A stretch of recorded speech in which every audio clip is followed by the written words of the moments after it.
তো দর্শক বন্ধুরা, আজকে আপনাদের মাঝে শীতের দিন আমার খামারের ছাগলগুলোকে অনেক কষ্টের পর আমি লালন পালন করতেছি।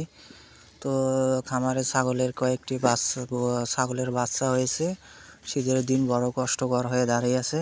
তো আপনারা যদি কেউ ছাগলের খামার করতে চান তাহলে অবশ্যই আপনারা শুরু থেকে শেষ পর্যন্ত আমার ভিডিওগুলো দেখবেন। তো দর্শক বন্ধুরা, আমার খামারের ছাগলগুলোকে আমি যথেষ্ট পরিমাণ যত্ন সহকারে লালন পালন করতেছি, যাতে করে আমার খামারের ছাগলগুলো সুস্থ থাকে। শীতের দিন সুস্থ রাখাটা বেশ জরুরি আমার খামারের ছাগলগুলোকে।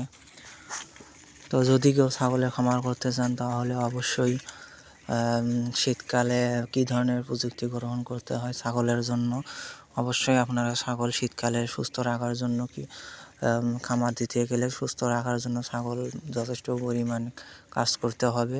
তো আপনারা যদি কেউ ছাগলের খামার করতে চান তাহলে অবশ্যই আমার ছাগলগুলো